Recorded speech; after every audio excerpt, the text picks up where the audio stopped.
오늘 아침은 누가복음 4장 42절에서 44절과 마태복음 4장 23절에서 25절 말씀, 마가복음 1장 35절에서 39절, 누가복음 5장 17절에서 32절 말씀, 마태복음 9장 1절에서 13절 말씀과 마가복음 2장 1절에서 17절, 누가복음 5장 33절에서 39절 말씀과 마태복음 9장 14절에서 17절, 마지막으로 마가복음 2장 18절에서 22절의 말씀을 우리 영혼의 양식으로 먹고 마시며 기도로 하나님 아버지와 교제하시는 경건 생활을 하십니다.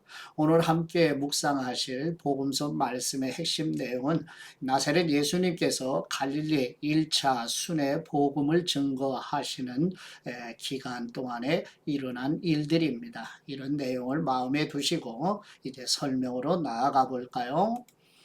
예수님께서 갈릴리를 순회하시며 가르치시고 천국 복음을 전하시자 예수님의 소문이 널리 전해지고 많은 사람이 예수님의 가르침을 듣고 병을 고치기 위해 몰려들게 됩니다.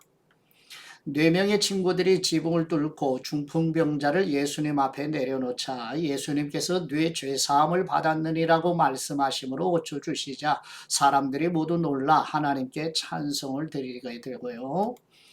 그 후에 예수님께서 세리 레위를 부르시자 레위는 마태입니다. 레위는 예수님을 따르게 되며 레위의 집에서 열린 잔치에 많은 세리와 죄인들이 있었으며 바리새인들이 비난하자 예수님은 나는 죄인을 불러 회개시키러 왔다고 말씀하십니다. 예수님의 약점을 찾기 위해 서기관들과 바리새인들이 쫓아다니며 예수님의 죄사함의 선포를 듣고 신성모독이라며 비난하고 예수님을 감시하는 이 사람들을 주목하며 묵상하십니다. 사람들이 예수님께 왜 예수님의 제자들은 금식하지 않느냐고 묻자 예수님은 혼인잔치에서 신랑과 함께 있을 때는 금식하지 않는 것처럼 지금은 금식할 때가 아니라고 말씀하십니다. 이렇게 예수님의 공생의 첫 갈릴리 사역이 끝나게 되고 예수님 그분은 누구이신가의 관점으로 예수님의 생애를 X좌표 시간적 이동과 Y좌표 장소 이동을 통해 정리하면서 복음서의 말씀을 영혼의 양식으로 먹으며 묵상하십니다. 예. 그림을 보시죠. 간략하게 예수님의 공생애를 표현하는 정리한 내용인데요. 이제 예수 그리스도께서 첫 번째 유월절에 예루살렘에서 8개월 동안 이제 사역을 하시고 이제 12월경에 갈릴리로 가셔서 갈릴리 첫 번째 사역을 시작하시는 기간 4개월입니다. 그래서 그 다음 두 번째 유월절 때까지 갈릴리에서 사역을 하시게 되죠. 주로 사역하는 중심 지역은 가브나움이죠. 이때 대표적으로 베드로, 안드레 그리고 야고보, 요한을 사도로 부르시는 사건으로부터 시작을 한다는 것 기억하시고 우리는 진하게 가운데 표시한 것처럼 갈릴리 첫 번째 사역으로 4개월 동안의 내용을 오늘 아침 함께 나누도록 합니다. 첫 번째 누가복음 4장 42절에서 44절 말씀의 내용은 베드로 안드레 형제와 야고보 요한의 형제 네 사람이 예수님께서 나를 따르라는 효과적인 부르심의 은혜로 전적으로 예수님을 따르기 시작하면서 베드로의 장모의 열병의 치유와 귀신 들린 사람의 치유 사역을 함께 경험한 후에 다음날 아침에 예수님께서 일찍 일어나셔서 한적한 곳으로 가시려 하자 사람들이 만류하지만 예수님께서는 다른 동네에서도 하나님의 나라 복음을 전하여야 한다고 말씀하시며 갈릴리 여러 회당에서 복음을 전하십니다. 누가복음 4장 42절 말씀 날이 밝음에 예수님께서 나오사 한적한 곳에 가시니 무리가 찾다가 만나서 자기들에게서 떠나시지 못하게 만류하려 하매 예수님께서 이르시되 내가 다른 동네들에서도 하나님의 나라 복음을 전하여야 하리니 나는 이 일을 위해 보내심을 받았노라 하시고 갈릴리 여러 회당에서 전도하시더라. 아멘.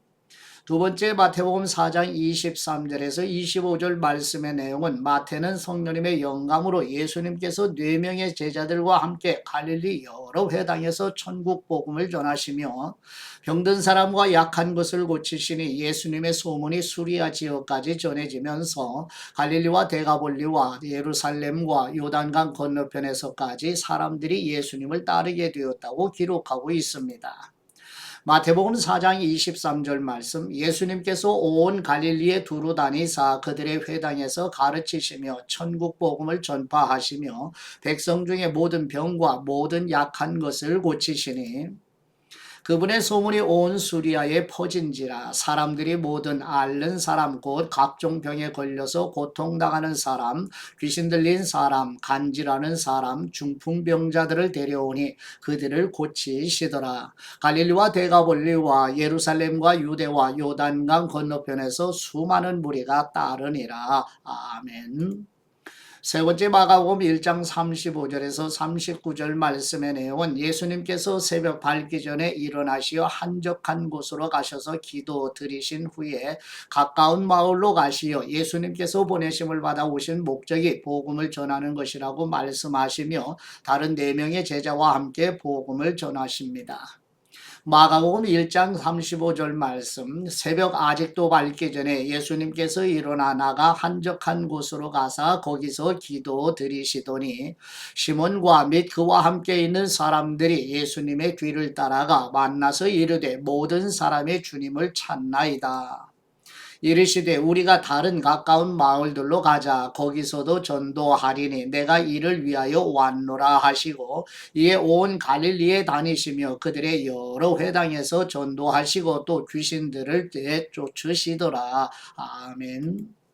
네 번째 누가복음 5장 17절에서 26절 말씀의 내용은 성부 하나님께서 예수님에게 성령님으로 기름 부으셔서 하나님의 능력으로 병자들을 고치시며 성자 예수님께서 갈릴리 가버나움에서 중풍병자를 메고 온 사람들의 믿음을 보시고 죄사함을 받았으니 일어나 가라고 말씀으로 고쳐주시자 바리새인들과 서기관들은 예수님이 신성 모독하는 사람이라고 비방하지만 다른 사람들은 하나님께 영광을 돌려드립니다.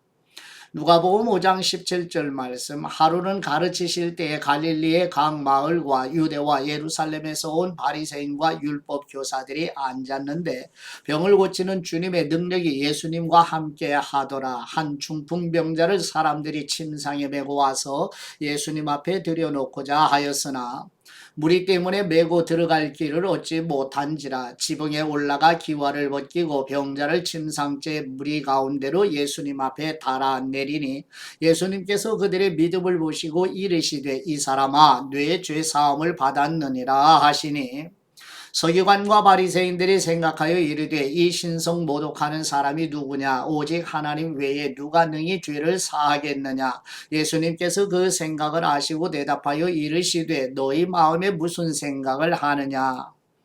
뇌 죄사함을 받았느리라 하는 말과 일어나 걸어가라 하는 말이 어느 것이 쉽겠느냐? 그러나 인자가 땅에서 죄를 사하는 권세가 있는 줄을 너희로 알게 하리라 하시고 중풍병자에게 말씀하시되 내가 뇌게 이르노니 일어나 뇌 침상을 가지고 집으로 가라 하시매 그 사람이 그들 앞에서 곧 일어나 그 누웠던 것을 가지고 하나님께 영광을 돌리며 자기 집으로 돌아가니 모든 사람이 놀라 하나님께 영광을 돌리며 심히 두려워하여 이르되 오늘 우리가 놀라운 일을 보았다 하니라. 아멘.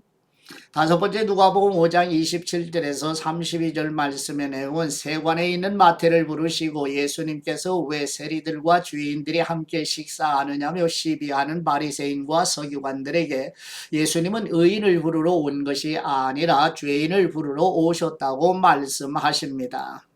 누가복음 5장 27절 말씀, 그 후에 예수님께서 나가사 레위라 하는 세리가 세관에 앉아있는 것을 보시고 나를 따르라 하시니 그가 모든 것을 버리고 일어나 따르니라. 레위가 예수님을 위하여 자기 집에서 큰 잔치를 하니 세리와 다른 사람이 많이 함께 앉아 있는지라. 바리새인과 그들의 서기관들이 그 제자들을 비방하여 이르되 너희가 어찌하여 세리와 죄인과 함께 먹고 마시느냐? 예수님께서 대답하여 이르시되 건강한 사람에게는 의사가 쓸데없고 병든 사람에게라야 쓸데있나니 내가 의인을 부르러 온 것이 아니요 죄인을 불러 회개시키러 왔노라. 아멘. 여섯 번째 마태복음 9장 1절에서 8절 말씀의 내용은 성자 예수님께서 죄를 사하는 권능이 있는 것을 알게 하시려고 중풍병자에게 죄 사함을 받았다고 말씀하심으로 고쳐주십니다. 마태복음 9장 1절 말씀 예수님께서 배에 오르사 건너가 본 동네에 이르시니 침상에 누운 중풍병자를 사람들이 데리고 오거늘 예수님께서 그들의 믿음을 보시고 중풍병자에게 이르시되 작은 사람아 안심하라 네 죄 사함을 받았느니라. 어떤 서기관들이 속으로 이르되 이 사람이 신성을 모독하도다. 예수님께서 그 생각을 아시고 이르시되 너희가 어찌하여 마음에 악한 생각을 하느냐. 네 죄 사함을 받았느니라 하는 말과 일어나 걸어가라 하는 말 중에 어느 것이 쉽겠느냐.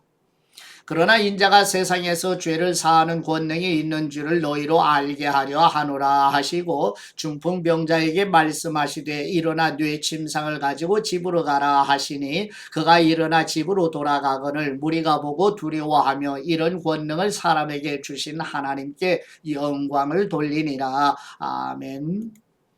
일곱 번째 마태복음 9장 9절에서 13절 말씀의 내용은 성자 예수님께서 세관에 있는 마태에게 예수님을 따르라고 효과적인 부르심으로 부르시자 마태가 예수님을 따르기 시작합니다. 마태복음 9장 9절 말씀 예수님께서 그곳을 떠나 지나가시다가 마테라 하는 사람이 세관에 앉아 있는 것을 보시고 이르시되 나를 따르라 하시니 일어나 따르니라. 예수님께서 마태의 집에서 앉아 음식을 잡수실 때에 많은 세리와 죄인들이 와서 예수님과 그분의 제자들과 함께 앉았더니 바리새인들이 보고 그분의 제자들에게 이르되 어찌하여 너희 선생은 세리와 죄인들과 함께 잡수시느냐. 예수님께서 들으시고 이르시되 건강한 사람에게는 의사가 쓸데없고 병든 사람에게라야 쓸데있느니라. 너희는 가서 내가 긍휼을 원하고 제사를 원하지 아니하노라 하신 뜻이 무엇인지 배우라. 나는 의인을 부르러 온 것이 아니요 죄인을 부르러 왔노라 하시니라. 아멘. 여덟 번째 마가복음 2장 1절에서 12절 말씀의 내용은 성자 예수님께서 갈릴리 가버나움에서 중풍병자에게 죄사함을 받았다고 말씀하심으로 고쳐주십니다.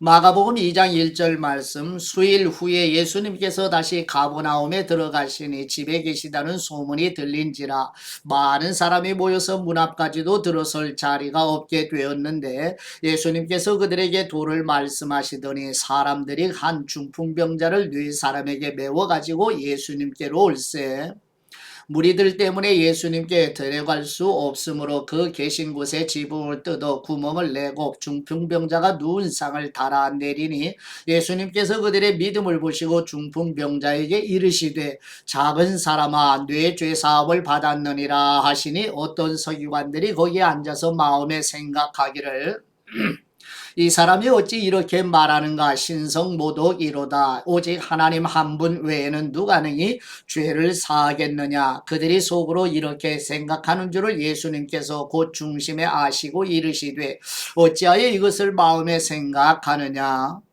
중풍병자에게 뇌 죄사함을 받았느니라 하는 말과 일어나 뇌 상을 가지고 걸어가라 하는 말 중에서 어느 것이 쉽겠느냐. 그러나 인자가 땅에서 죄를 사하는 권세가 있는 줄을 너희로 알게 하려 하노라 하시고 중풍병자에게 말씀하시되 내가 네게 이르노니 일어나 네 상을 가지고 집으로 가라 하시니 그가 일어나 그 상을 가지고 모든 사람 앞에서 나아가거늘 그들이 다 놀라 하나님께 영광을 돌리며 이르되 우리가 이런 일을 도무지 보지 못하였다 하더라. 아멘. 아홉 번째 마가복음 2장 13절에서 17절 말씀의 내용은 성자 예수님께서 세관에 있는 마태를 부르시고 예수님께서 왜 세리들과 죄인들이 함께 식사하느냐며 시비하는 바리새인과 서기관들에게 예수님은 의인을 부르러 온 것이 아니라 죄인을 부르러 오셨다고 말씀하십니다. 마가복음 2장 13절 말씀 예수님께서 다시 바닷가에 나가심에 큰 무리가 나왔거늘 예수님께서 그들을 가르치시니라. 또 지나가시다가 알페오의 아들 레위가 세관에 앉아 있는 것을 보시고 그에게 이르시되 나를 따르라 하시니 일어나 따르니라. 그의 집에 앉아 잡수실 때에 많은 세리와 죄인들이 예수님과 그분의 제자들과 함께 앉았으니 이는 그러한 사람들이 많이 있어 예수님을 따름이러라. 바리새인의 서기관들이 예수님께서 죄인 및 세리들과 함께 잡수시는 것을 보고 그분의 제자들에게 이르되 어찌하여 세리 및 죄인들과 함께 먹는가? 예수님께서 들으시고 그들에게 이르시되 건강한 사람에게는 의사가 쓸데없고 병든 사람에게라야 쓸데있느니라. 나는 의인을 부르러 온 것이 아니요 죄인을 부르러 왔노라 하시니라. 아멘. 열 번째 누가복음 5장 33절에서 39절 말씀의 내용은 바리새인들이 예수님께 세례 요한의 제자들과 바리새인의 제자들을 금식하며 기도드리는데 왜 예수님의 제자들은 금식하지 않으냐고 시비로 하는 질문에 예수님께서 혼인집 손님들이 신랑과 함께 있을 때 금식할 수 있느냐는 비유로 대답하십니다. 누가복음 5장 33절 말씀 그들이 예수님께 말하되 요한의 제자는 자주 금식하며 기도하고 바리새인의 제자들도 또한 그리하되 당신의 제자들은 먹고 마시나이다. 예수님께서 그들에게 이르시되 혼인집 손님들이 신랑과 함께 있을 때에 너희가 그 손님으로 금식하게 할 수 있느냐? 그러나 그날에 이르러 그들이 신랑을 빼앗기리니 그날에는 금식할 것이니라. 또 비유하여 이르시되 새 옷에서 한 조각을 찢어 낡은 옷에 붙이는 사람이 없나니 만일 그렇게 하면 새 옷을 찢을 뿐이요 또 새 옷에서 찢은 조각이 낡은 것에 어울리지 아니하리라. 새 포도주를 낡은 가죽 부대에 넣는 사람이 없나니 만일 그렇게 하면 새 포도주가 부대를 터뜨려 포도주가 쏟아지고 부대도 못 쓰게 되리라. 새 포도주는 새 부대에 넣어야 할 것이니라. 묵은 포도주를 마시고 새 것을 원하는 사람이 없나니 이는 묵은 것이 좋다 함이니라. 아멘. 11번째 마태복음 9장 14절에서 17절 말씀의 내용은 세례 요한의 제자들 중에 예수님을 따르지 않던 사람들이 예수님께 바리새인들은 금식하는데 왜 예수님의 제자들은 금식하지 않느냐고 시비로 하는 질문에 예수님께서 혼인집 손님들이 신랑을 빼앗길 날에는 금식할 것이라는 비유로 대답하십니다. 마태복음 9장 14절 말씀 그때 요한의 제자들이 예수님께 나와 이르되 우리와 바리새인들은 금식하는데 어찌하여 당신의 제자들은 금식하지 아니하나이까? 예수님께서 그들에게 이르시되 혼인집 손님들이 신랑과 함께 있을 동안에 슬퍼할 수 있느냐? 그러나 신랑을 빼앗길 날이 이르리니 그때에는 금식할 것이니라. 생배 조각을 낡은 옷에 붙이는 사람이 없나니 이는 기운 것이 그 옷을 당기어 헤어짐이 더하게 됨이요. 새 포도주를 낡은 가죽 부대에 넣지 아니하나니 그렇게 하면 부대가 터져 포도주도 쏟아지고 부대도 버리게 됨이라. 새 포도주는 새 부대에 넣어야 둘이 다 보존되느니라. 아멘. 12번째 마가복음 2장 18절에서 22절 말씀의 내용은 사람들도 동일하게 예수님께 세례 요한의 제자들과 바리새인들이 금식하는데 왜 예수님의 제자들은 금식하지 않느냐는 시비로 하는 질문에 예수님께서는 새 포도주를 낡은 가죽 부대에 넣으면 새 포도주가 부대를 터뜨려 포도주와 부대를 버리게 되기 때문에 새 포도주는 새 부대에 넣는다는 비유로 대답하십니다. 마가복음 2장 18절 말씀 요한의 제자들과 바리새인들이 금식하고 있는지라 사람들이 예수님께 와서 말하되 요한의 제자들과 바리새인의 제자들은 금식하는데 어찌하여 당신의 제자들은 금식하지 아니하나이까? 예수님께서 그들에게 이르시되 혼인집 손님들이 신랑과 함께 있을 때에 금식할 수 있느냐? 신랑과 함께 있을 동안에는 금식할 수 없느니라. 그러나 신랑을 빼앗길 날이 이르리니 그날에는 금식할 것이니라. 생배 조각을 낡은 옷에 붙이는 사람이 없나니 만일 그렇게 하면 기운 새 것이 낡은 그것을 당기어 헤어짐이 더하게 되느니라. 새 포도주를 낡은 가죽 부대에 넣는 사람이 없나니 만일 그렇게 하면 새 포도주가 부대를 터뜨려 포도주와 부대를 버리게 되리라. 오직 새 포도주는 새 부대에 넣느니라 하시니라. 아멘.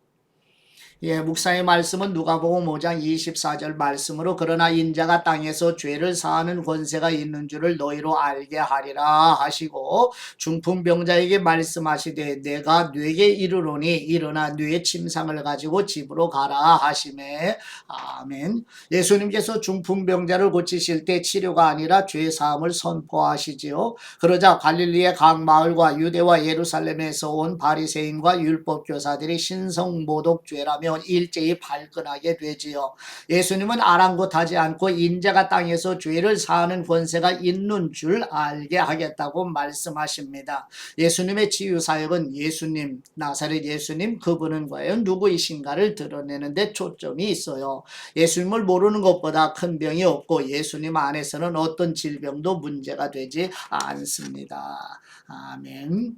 이제 보완하는 설명을 한번 같이 나누죠. 예수님 그분은 누구이신가 하는 말씀으로 정리를 해드리면 공생의 첫 6월절 예루살렘 성전에서 예수님이라는 청년이 유명해지기 시작하지요. 400년 동안 이어져 온 성전 문화를 정면으로 도전한 이 나사렛 청년 그분은 과연 누구일까요? 예루살렘은 그 소식으로 술렁이기 시작하고 있습니다. 민중들, 일반 백성들은 자신의 시각에서 예수님을 바라보고 있습니다. 저 청년, 즉 나사렛 청년, 나사렛 예수, 그분 도대체 누구이냐?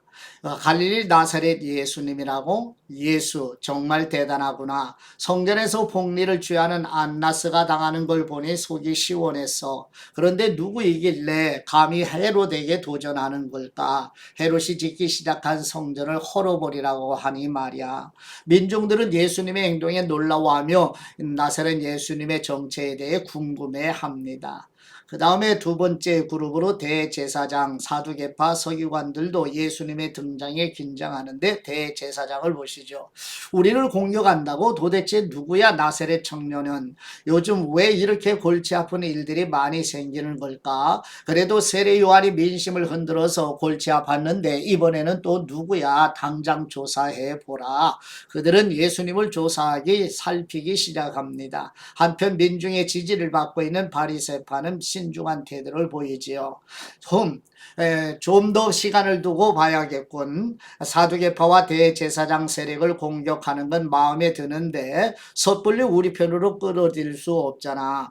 그렇지 않아도 우리 청중들을 세례 요한에게 다 빼앗겨서 심란한데 말이야. 저 나사렛 청년 예수 그분은 누구야? 누구길래 혜성처럼 나타나서 사람들을 미혹하고 있는가? 예, 첫 번째 6월절 내용의 성전 천결 사건을 이미 보았잖아요. 모든 일은 어느 하루에 벌어진 사건이었죠. 예수님은 성전을 난장판으로 만들었고 그 영향력은 일파만파로 퍼져나가지요. 그날 밤 예루살렘 성 안에 사는 사람들과 여행자들은 잠자리에 들렸지만 마음은 복잡합니다. 사건의 주인공인 나사렛 청년 예수님에 대한 이야기가 끊임없이 이어져 가기 때문입니다. 만일 그 시절에 신문이 있었다면 다음과 같은 제목이 아니었을까요? 예루살렘 뉴스입니다. 정체 모를 청년 등장, 대제사장 그룹에 도전하다 하는 타이틀로 오늘날 뉴스에 보도가 되지 않겠어요? 그 다음 내용 보시지요. 예수님은 갈릴리의 나사렛이나 가버나움에서 먼저 유명해지신 것이 아니고 정치, 경제, 문화, 교육, 사회의 심장부인 예루살렘에서 먼저 유명해지십니다. 따라서 이 사건은 전 세계 디아스포라 유대인들에게 퍼져나가게 될 거예요. 예수님은 유대의 중심에 계시면서 백성들을 다스릴 진정한 왕이 로마 황제도 헤롯 가문도 대제사장 그룹도 아닌 자신임을 드러내십니다. 그들이 성전의 주도권을 쥐고 있었기 때문에 예수님은 공생애를 시작하시면서 예루살렘 성전에 들어가 그 주도권을 쟁취하십니다. 바로 나사렛 청년 그분이 왕이십니다. 그분이 하나님이시고요. 하나님의 통치가 임했습니다. 즉 하나님의 나라가 임하게 된 것입니다. 아멘. 이제 하나님 아버지께 받은 말씀으로 아버지께 감사기도 드리십니다. 영광 받으시기에 합당하신 우리 하나님 아버지, 예수님께서 중풍병자에게 죄사함을 받았다고 말씀하심으로 고쳐주신 일과 세리들과 죄인들이 함께 식사하시는 것을 보며 신성모독이라고 비방하며 시비하는 바리새인과 서기관들에게 예수님은 의인을 부르러 오신 것이 아니라 죄인을 부르러 오셨다고 말씀하신 것처럼 우리 모두 성도가 성부 하나님께서 독생하신 아들 예수님을 보내신 목적을 성령님의 도우심으로 마음에 새기도록 도와주시옵소서. 죄인을 부르시고 회개하게 하시기 위해 오신 우리 주 예수 그리스도의 이름으로 기도드립니다. 아멘.